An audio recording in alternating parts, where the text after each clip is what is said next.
On va encore écouter. On va encore entendre. Mais moi, je te propose une chose. De prêter attention. Amen. De prêter attention.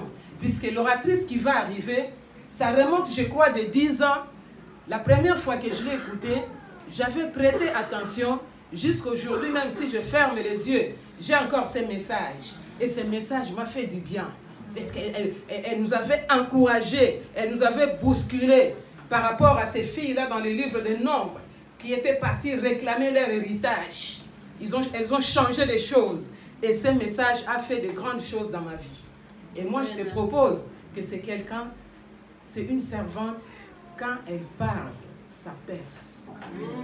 Alors, pour que ça perce, il faut que tu prêtes attention. Amen. Amen. Amen. Allez, go. On va appeler, on va acclamer le Seigneur à travers de sa servante, Maman Christine Giré, de l'église Eva de Paris.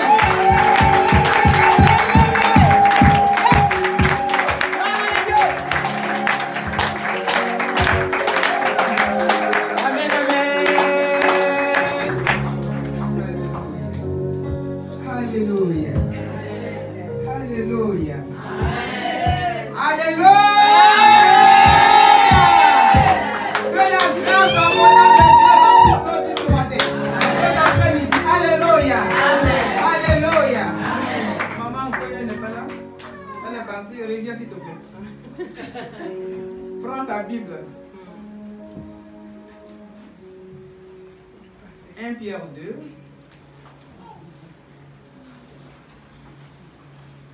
Je suis 1 Pierre 2, 9. En tout cas, je vous salue dans le nom précieux de notre Seigneur Jésus. Je bénis votre fidélité et je bénis votre amour pour le Seigneur. C'est une grande joie pour moi d'être là. Vous avez beaucoup prié pour moi. Car j'ai passé au moins 8 jours à l'hôpital. Et le lendemain où je disais que je vais partir, les médecins arrivent pour dire que non, on doit encore faire des recherches sur toi. On doit te percer le ventre pour faire entrer un tuyau pour prendre ta chair. Dès qu'ils sont sortis de la chambre, j'ai commencé à défiler en train de prier. Pour dire, Seigneur, cette proposition ne vient pas de toi. Je dois aller œuvrer pour la gloire de ton nom. Je ne reste pas ici ce soir. À partir de ce soir, demain matin, qui doit me dire, voilà ton billet de sortie. Mais comme vous m'avez soutenu, vous êtes une armée puissante. Cela s'est passé ainsi. Que Dieu soit loué. Je bénis toute l'église, je bénis toutes les bien-aimées, je bénis le chef de cette église et tous nos pasteurs qui sont présents. Je bénis mon professeur, pasteur Niamien. Je bénis mon parrain, Papa Kako, et je bénis le prophète Élie qui me fait l'honneur de me mettre sur sa chair. Et notre bien-aimée, la responsable des femmes, Maman Nkoya, qui me fait l'honneur d'être là ce soir pour partager mon expérience. Vraiment que la grâce de Dieu et que le Saint-Esprit nous donne la sagesse pour saisir et comprendre ce pourquoi nous avons été élus. Amen. Alléluia. Amen. Alors nous allons partir ensemble avec ce verset que je te demande de lire. 1 Pierre 2, à partir du verset 9 à 10. 1 Pierre 2, 9 à 10, je lis au nom de Jésus. Amen. Vous, au contraire. On va lire ensemble. On va lire ensemble. Bon. Vas-y. Vous, au contraire. Vous êtes une race élue. Vous êtes une race élue. Un sacerdoce royal. Un sacerdoce royal. Une nation sainte. Une nation sainte. Un peuple acquis. Un peuple acquis. Afin que vous annonciez. Les vertus de celui qui vous a appelé. Les vertus de celui qui vous a appelé. De ténèbres. À son admirable lumière. Vous qui autrefois. N'étiez pas un peuple. Et qui maintenant. Êtes le peuple de Dieu. Nous sommes le peuple de Dieu. Vous qui n'aviez pas obtenu nous qui n'avions miséricorde. pas autrefois obtenu miséricorde. Et qui maintenant avaient obtenu miséricorde. Alléluia. Hier, nous étions du peuple des ténèbres. Hier, chacun de nous marchait selon la convoitise de son cœur. Hier, nous étions livrés à nous-mêmes. Nous étions conduits par nos pensées, par nos vaines manières de voir les choses. Mais il dit son amour, cet amour, ce grand amour sacrificiel, n'a fait exception de personne. Alléluia. L'amour sacrificiel de Jésus-Christ.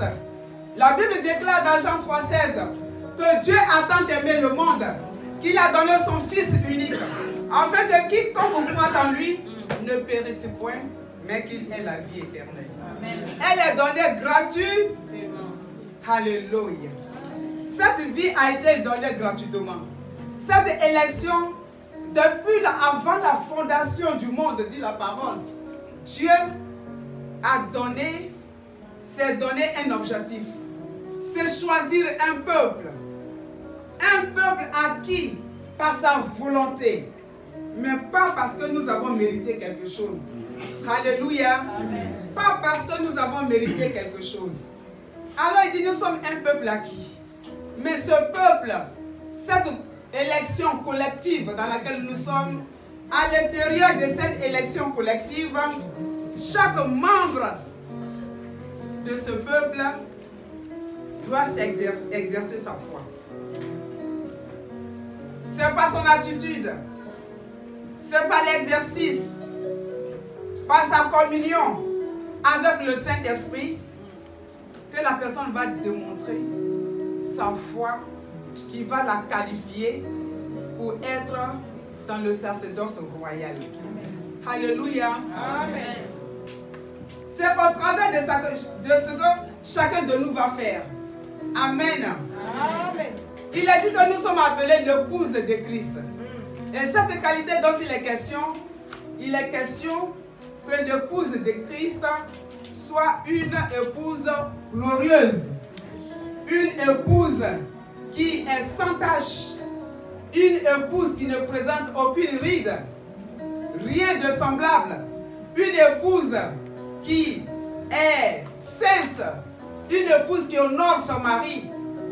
Cette qualité, elle appartient à tous les enfants de Dieu. Amen. Cette qualité, nous devons la voir. Cette qualité, nous devons, bien aimer, la cultiver. Alléluia. Amen. Alors, on nous parle du secret de la femme. Mais l'épouse qui doit être enlevée, l'épouse de Christ dont il est question, il dit le jour que l'époux viendra chercher son épouse, il voudrait la retrouver sans tache, ni ride, ni irrépréhensible. C'est-à-dire une épouse parfaite, une épouse accomplie, une épouse avec des qualités supérieures. Alléluia. Amen. Et quand on a dit qu'on devait dire quels sont les secrets d'une épouse de qualité, le premier secret, tout le monde l'a bien dit, mais je vois que nous avons la vision de Dieu. Je vois que nous avons beaucoup lu la Bible et nous avons compris d'où peuvent partir les qualités dont nous parle la Bible. Alléluia. Amen. L'amour sacrificiel, je l'appelle. Parce que cet amour fait beaucoup de concessions.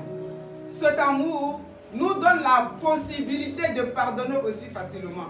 Cet amour sacrificiel nous fait surmonter les difficultés. Et après avoir les surmontées, il nous donne la possibilité de tenir ferme et de demeurer dans la foi.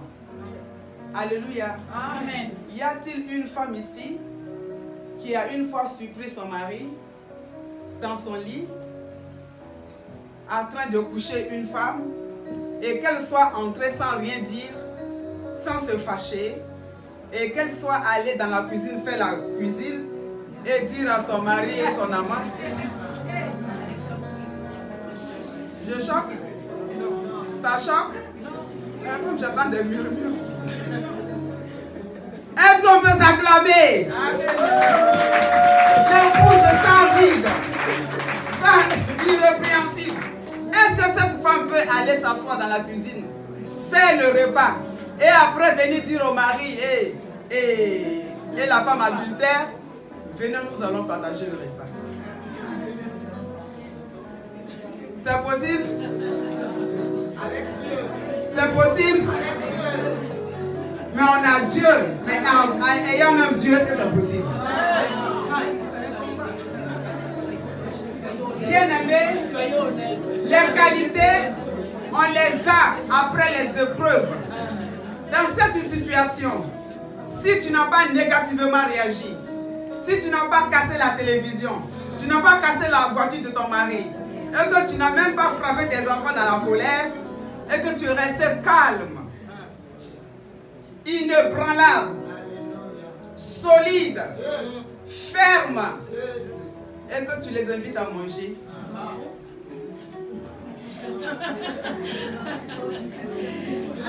À partir de là, tout le monde dira que c'est une femme de qualité.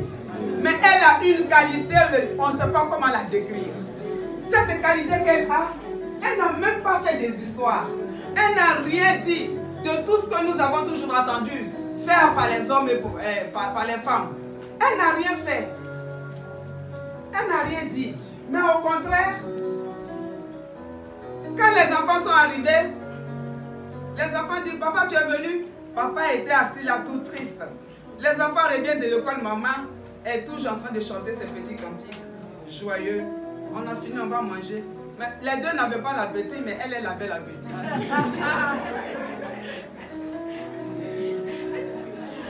Les deux n'avaient pas l'appétit, mais elle avait l'appétit. Après, elle va dire aux enfants, dites bonjour à tata, c'est notre tata, hein.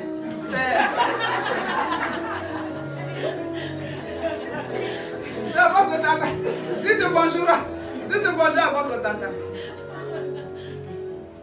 Quelque temps plus tard, cette femme, elle a couvert son mari. Elle n'a pas divulgué le problème. Mais c'est le mari frustré, le mari embêté, le mari, c'est-à-dire que dépassé par l'attitude de cette femme de qualité qui allait rencontrer à d'autres amis pour dire, ma femme m'a repris en fragate de liens, n'a rien dit. Moi-même, je suis dépassée. J'ai peur qu'elle m'empoisonne. Peut-être qu'elle veut m'empoisonner. Peut-être qu'elle veut m'empoisonner. Elle ne dit rien. Et puis, on est à la maison. Elle ne parle même plus de ça. Alors là, ça, je ne comprends plus rien. Au moins, si elle avait broché, je serais soulagée. Bien aimé, je voudrais souligner seulement que la qualité, c'est après les épreuves que tu peux connaître ta qualité. Quand tu n'as pas encore passé une épreuve, tu ne peux pas dire que moi je suis capable de le faire. Mais c'est quand tu auras passé cette épreuve et que tu seras resté ferme et inébranlable, sans réagir, alors tu te connaîtras, tu dis, j'ai pensé que je ne pouvais pas, mais j'ai pu parce que j'ai appelé le Saint-Esprit au secours. J'ai pu parce que le jour où Dieu m'a visité, je me suis revêtue de l'homme nouveau qui a la connaissance, qui le régénère, et c'est par elle, par cet esprit-là, que j'ai pu. L'apôtre Paul pouvait dire, je connais beaucoup de tribulations, mais si j'arrive à résister, si j'arrive à les surmonter, je puis par celui qui me fortifie. Amen. Bien-aimé, on peut souvent parler des qualités des autres. Ce matin, on nous parlait d'une femme dont l'enfant a été tué. Et au tribunal, la maman a pardonné l'assassin. Personne ne voudra comprendre le pourquoi cette femme a eu un cœur aussi sympathique pour pouvoir pardonner l'assassin de son fils. Personne dans ce monde ne l'aurait accepté.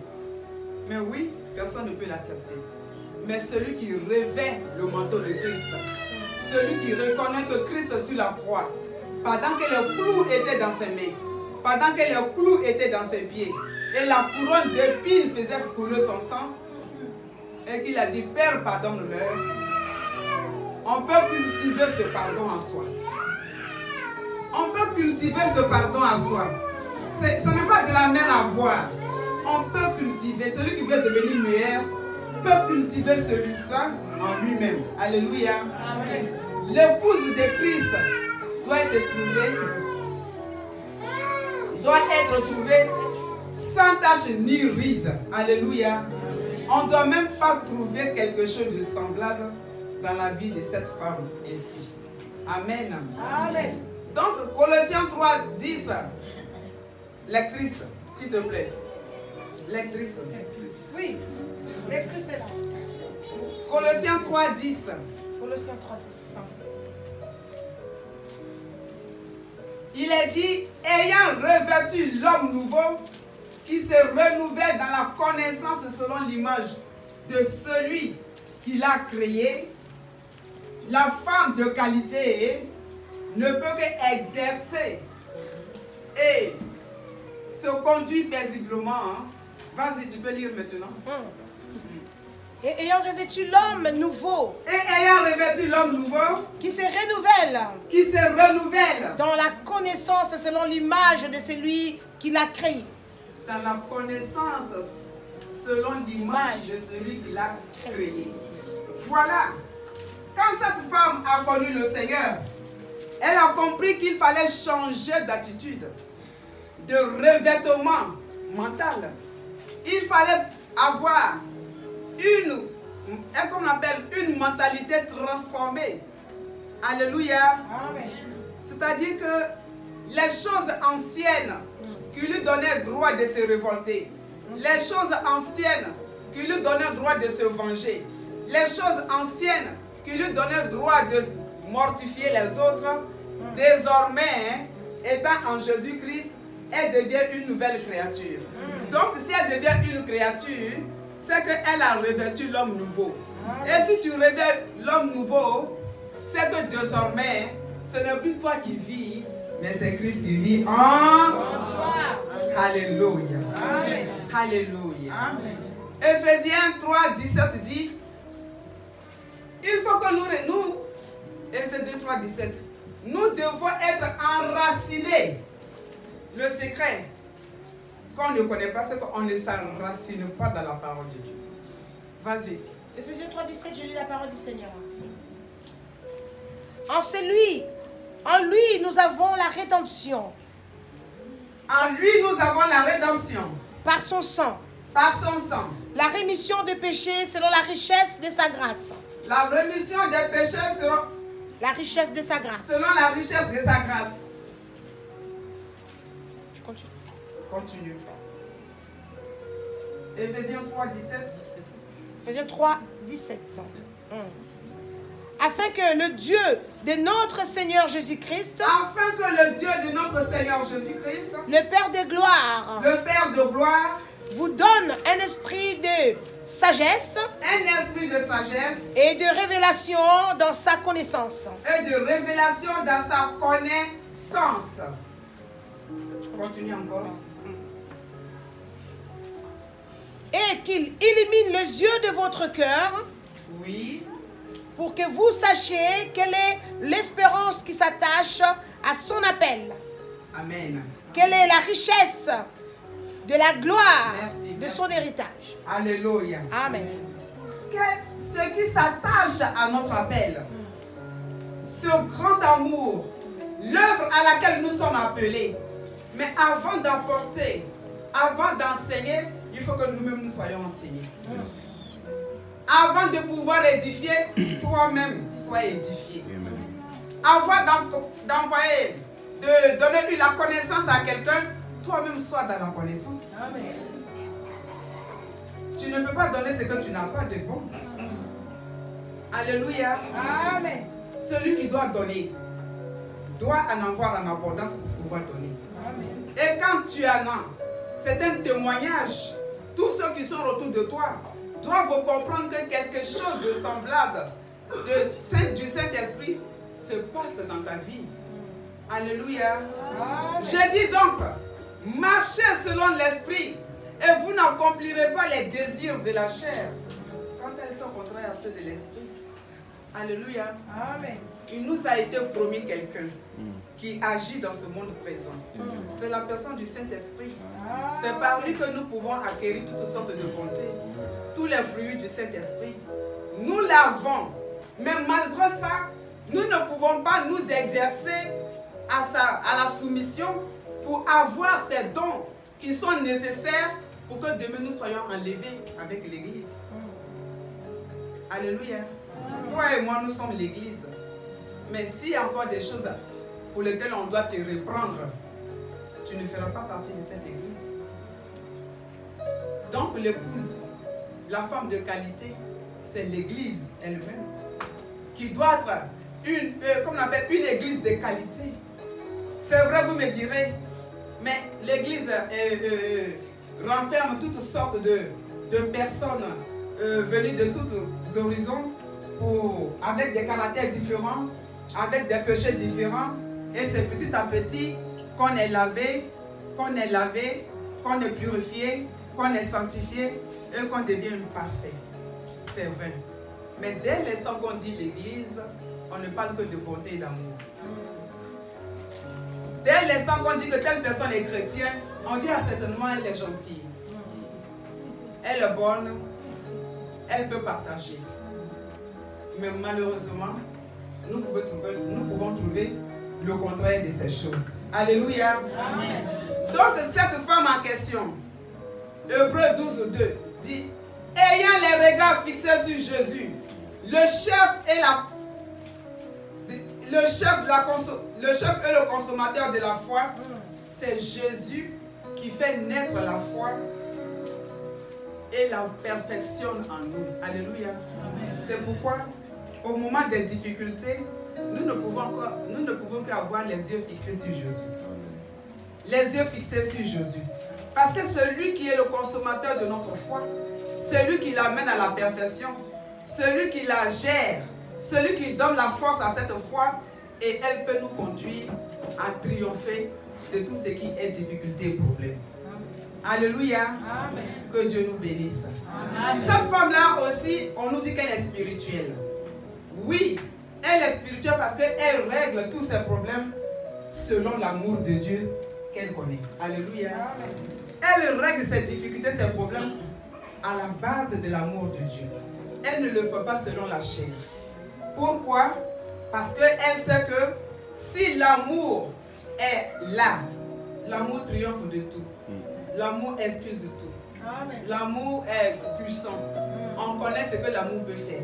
Amen. Donc quand il y a un souci, cette femme de qualité s'imprègne de l'amour de Dieu pour aller régler ses affaires. Alléluia. S'il n'y a pas l'amour, c'est la haine. Si l'amour ne nous occupe pas, c'est la haine qui va nous occuper. Alors pour ne pas que la haine nous occupe, il faut vraiment que nous exploitons suffisamment l'amour de Dieu qui est l'amour sacrificiel. Alléluia. Amen. Et elle connaît les armes. Elle a des armes avec lesquelles elle combat. Alléluia. Amen. Et elle sait aussi utiliser les armes. Elle n'utilise pas les armes n'importe comment. On nous parle des armes. On nous parle de la vérité qui est une arme. On nous parle de la patience qui est une arme. On nous parle de l'amour qui est une arme. On nous parle de l'épée, de la parole de Dieu qui est une arme. Mais ces armes-là, elle sait comment elle les utilise. On ne peut pas utiliser, comme on appelle la patience, dans un conflit où la guerre s'élève. Non.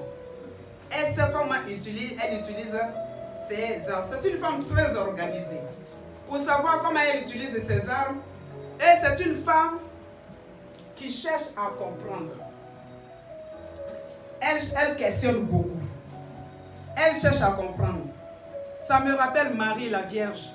Quand le Saint-Esprit est venu la visiter, et lui a dit, tu vas devenir enceinte et tu enfanteras. Elle a dit, mais comment est-ce que cela se fera-t-il? Parce que je suis vierge. Elle voulait avoir la connaissance des choses qu'elle ne comprenait pas. Et la femme de qualité doit toujours chercher à comprendre les choses qu'elle la connaissance des choses qu'elle ne comprend pas. On ne se lève pas pour se jeter dans des affaires qu'on ne connaît pas. Mais on doit chercher à comprendre avant de s'y engager. Alléluia. Quand l'ange lui a dit, non, reste tranquille, voilà de telle manière que cela va arriver, elle a dit, ah, je comprends, j'ai compris. Qu'il me soit fait selon la volonté de Dieu, car je suis sa servante. Alléluia. Amen. Parce que quand tu as la connaissance de ces choses que tu ne comprends pas, tu te lâches au Saint-Esprit et l'Esprit de Dieu t'utilise et toi-même tu es surpris que je ne suis rien, mais pourquoi l'Esprit de Dieu m'a utilisé? Oui, parce que tu as été très attentive. La femme a été très attentive et c'est pour cela que le Saint-Esprit lui a ouvert la porte de grâce. Amen. Amen. Amen. Amen. Il a dit aussi que c'est une femme qui est discrète. Elle est sobre. Quand j'entends ça, ça me rappelle un peu Anne, la mère de Samuel. La Bible déclare qu'ils sont allés à Silo. Pendant que les autres buvaient, qu'ils mangeaient, qu'ils buvaient, elle est rentrée discrètement dans le temple. La Bible nous décrit qu'elle priait, mais on n'entendait pas de son de sa voix. Mais on ne voyait que ses lèvres remuaient. Et dans tout ce qu'elle disait, personne ne pouvait comprendre ce dont il s'agissait. Alléluia. Amen. Et quand elle est sortie, le sacrificateur l'a traitée pour une ivrogne. Alléluia. Amen. Mais elle a dit non. Je répandais simplement mon cœur devant moi. Et elle est partie sans rien dire. La Bible déclare, un an plus tard, elle vient avec le bébé, elle le présente au sacrificateur. Voilà ce que je disais dans ma prière, au fond de mon cœur, et que tu n'avais pas compris. Tu ne pouvais pas le comprendre parce que je le disais au fond de mon cœur. J'avais demandé à Dieu, à l'Éternel, s'il me donnait un enfant mâle, je le lui consacrerai à vie. Et j'ai fait l'enfant, je viens te le confier. Le vœu qu'elle a fait, elle a accompli. La discrétion dans laquelle elle s'est trouvée, après ça a éclaté au grand jour parce que le résultat s'est fait connaître. La femme de qualité, c'est une femme qui est beaucoup discrète. Alléluia. Amen. Nous ne devons pas être des femmes qui causent partout. On me parlait d'une femme. Son mari et elle, ils ont eu des projets. On dit, bon, on va construire une maison. Et ce projet-là, on va construire une maison. C'est pas qu'on a construit une maison. On va construire une maison. Elle se lève là, elle va trouver sa copine. Eh ma chère, bientôt ma maison là même, peut-être que je vais te trouver une chambre dedans. Eh, la sœur dit, ah, tu as déjà construit la maison? Mais c'est où? Elle dit non, c'est un projet. Mon mari et moi, on en a parlé hier, qu'on va construire. Mais on n'a même pas encore réuni les tonnes. Il n'y a même pas encore le ciment. Il n'y a même pas. Mais déjà, elle va divulguer le secret. Elle va divulguer. Une femme de qualité surprend agréablement. Amen. Une femme de qualité surprend agréablement.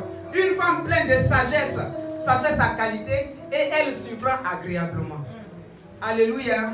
Notre Dieu est fidèle. Et il se révèle à ceux qui lui sont fidèles. Donc je disais, on va prendre 2 Timothée. 2 Timothée 2.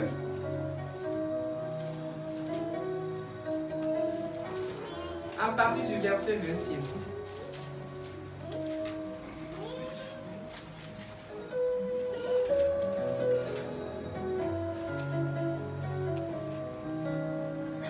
C'est une femme qui cherche beaucoup la compagnie des personnes sages parce qu'elle veut devenir sage. Une femme de qualité, c'est une femme qui cherche la compagnie des personnes sages, matures dans la foi parce qu'elle veut grandir dans la foi. Lisons à partir du verset 20. À partir du verset 20, je lis 2 Timothée 2, à partir du verset 20. Dans une grande maison, il n'y a pas seulement de vases d'or et argent, mais il y en a aussi de vases d'honneur, et les autres sont d'un usage vil. Si donc quelqu'un se conserve pur en s'abstenant de ces choses, il sera un vase d'honneur. Continue. Sanctifié, utile à son maître, propre à toute bonne œuvre. Une sanctifiée, utile à son maître et prompte à toute bonne œuvre. Voilà ce que doit être la femme. La femme qui doit être enlevée. On peut continuer, on n'a pas encore fini. On va. Fuit les passions de la jeunesse. Elle fuit les passions des femmes causeuses. Et recherche la justice. Elle recherche la justice. La foi. La foi. La charité. La charité. La paix. La paix. Avec ceux qui invoquent le Seigneur d'un cœur pur. Avec ceux qui invoquent le Seigneur d'un cœur pur. C'est-à-dire que des personnes matures. Des personnes matures dans la foi. Des personnes qui peuvent l'aider à ne pas dévier, à ne pas déraper, mais à grandir spirituellement, à rentrer dans cette femme qu'on appelle l'église, qui doit être irréprochable. Donc c'est une femme qui cherche à grandir. C'est une femme qui cherche à avoir la connaissance, pour connaître Dieu. Elle a besoin d'invoquer Dieu avec des personnes qui invoquent Dieu d'un cœur sincère. Voilà. Continuons. Repousse les discussions folles. Elle repousse les discussions folles. Parce qu'un serviteur de Dieu, une servante de Dieu, une chrétienne, on continue. Et inutile, sachant qu'elles font naître des querelles. Parce que c'est des choses qui font naître des querelles. On continue. Or, il ne faut pas qu'un serviteur du Seigneur ait des querelles. Il ne faut pas qu'une servante de Dieu. Dans ton quartier, on sait que tu es une chrétienne. Dans ton quartier, on te voit tous les dimanches avec une Bible sortie. Le jour on te verra en train de frapper ton fils dehors, en train de l'insulter, ou même d'attraper ton mari au collet dans la rue, tu as discrédité la voix du Christ pour ces personnes. C'est-à-dire que tu as rendu inaccessible ces personnes à la voix de Christ. Parce que toi qu'on considérait dans leur cœur que cette femme-là c'est une chrétienne, donc elle a la vertu du Saint-Esprit en elle. Elle a de bonnes choses en elle qu'elle peut communiquer. Mais si on va découvrir finalement que celle qui va tous les dimanches à l'église est en train de se battre, en train de se quereller, tu as discrédité ta voix. Vas-y ma soeur. Or, il ne faut pas qu'un serviteur du Seigneur ait de querelle. Oui. Il doit au contraire avoir de la condescendance. Alléluia. Voilà une arme qu'elle va utiliser. Là où elle a été choquée, là où elle a été incomprise, au lieu de se révolter pour dire des choses choquantes, la Bible déclare qu'elle va le faire avec patience et douceur. C'est une arme efficace. Elle sait comment utiliser les armes de Dieu dans chaque combat. Bien-aimés, dans chaque combat, nous devons utiliser les armes de Dieu telles qu'elles se présentent dans tous les combats. Alléluia. On ne peut pas les utiliser de tort à travers. Alléluia. Si tu dois tuer un margouillat avec un couteau, tu ne vas pas aller chercher un fusil pour venir tuer un margouillat, mais avec une lance-pierre, tu le tues. Donc c'est comme ça, là, elle va régler le problème avec patience et douceur. Pour, alléluia. On continue. Être propre à enseigner, doué de patience. Voilà. Ah non, on continue. Il doit redresser avec douceur les adversaires dans l'espérance que Dieu leur donnera la repentance pour arriver à la connaissance de la vérité. Amen. Amen. Son objectif à atteindre, c'est que des gens acceptent le Seigneur tôt ou tard. Là où elle a été provoquée, elle va utiliser l'arme de la douceur, l'arme de la patience. Est-ce que je me fais attendre? Amen. Elle va utiliser l'arme qu'on appelle la patience. Elle va leur parler avec douceur pour que ces personnes puissent se comprendre. Parce que si elle le fait avec violence, elle aura repoussé. Si elle le fait avec colère, elle les aura repoussé. Mais si elle le fait avec douceur, tant bien même qu'elle a mal, mais elle fait surmonter sa douleur pour donner, avec la douceur, ces gens-là, la Bible dit, un jour quand ils seront visités, ils comprendront quel est le grand bonheur de Dieu envers leur vie. Alléluia. Amen. Alléluia. Amen. Donc c'est une femme qui pardonne beaucoup. C'est une femme qui pardonne beaucoup. Parce que si tu ne pardonnes pas, le temple est souillé. La Bible dit que ton corps est le temple du Saint-Esprit. Si tu ne pardonnes pas, le temple est souillé. Et tu ne vas pas t'attendre à recevoir quelque chose de bon. Alléluia. Amen. Et la Bible nous dit aussi que c'est une femme qui est douée de patience. Elle est douée de patience. C'est-à-dire que là même où on ne peut pas avoir la patience, elle réclame la patience. Elle prie. Elle se met à genoux, discrètement, sans faire attendre sa parole. Et petit à petit, elle va voir que le problème pour lequel elle est en train de prier, le nœud c'est de nous. Les personnes commencent à être transformées. Leur raisonnement est changé. Et désormais, ils ne raisonnent plus de la même manière. Pourquoi? Parce que le fait qu'elle est douée de patience, ça l'a menée à la persévérance. Et cette persévérance qui donne l'espérance, accompagnée par la foi. Alléluia. Amen. Et tout cela est soutenu par la foi en Jésus-Christ. Amen. Amen. Amen. Amen. Donc pour dire tout, pour conclure, pour dire que Romains 8, 35 nous dit quoi? Romains 8, 35. Romains 8, 35.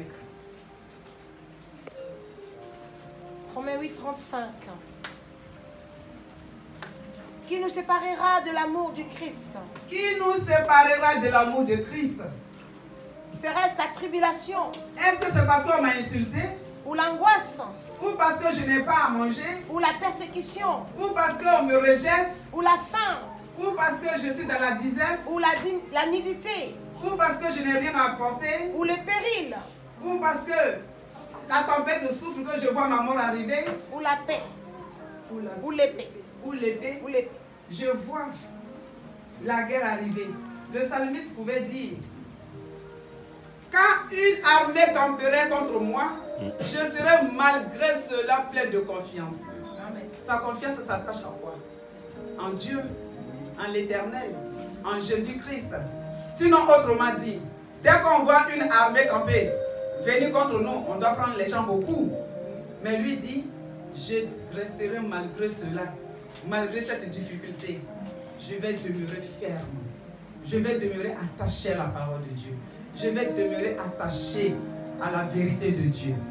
Que le Seigneur nous bénisse. Amen. La femme de qualité, pour terminer, c'est une femme qui regarde les yeux fixés sur Jésus. Amen. Dans toutes circonstances de sa vie, dans toutes les tribulations, dans les joies, elle n'est pas une femme qui déborde. Elle est bien organisée. Elle n'est pas une femme qui balance de gauche à droite. Mais elle est une femme organisée et elle sait à qui elle a cru. Et c'est une femme qui aide ses enfants à être des enfants de qualité. C'est une femme qui instruit ses enfants, qui leur apprend à faire la cuisine, comme on l'a dit ce matin, qui leur apprend à ranger une maison, qui leur apprend à pouvoir savoir bien recevoir son mari et à bien éduquer ses enfants. Avoir des enfants bien éduqués, on dirait que cette mère est une mère de qualité. Avoir un mari bien propre, on dirait que c'est grâce à cette femme que le mari est bien. Alléluia. Amen. Donc la femme est une gouvernante de foyer. La femme est une gouvernante de famille. Parce qu'en elle, tout le monde est réuni. En elle, toutes les deux familles sont réunies. La manière dont tu vas recevoir, c'est de cette manière qui te qualifiera. La manière dont tu vas partager, c'est cette manière qui te qualifiera. Si tu ne fais pas de rejet et que tu n'es pas égoïste, on dirait que c'est une femme accomplie. Que Dieu nous bénisse. Amen.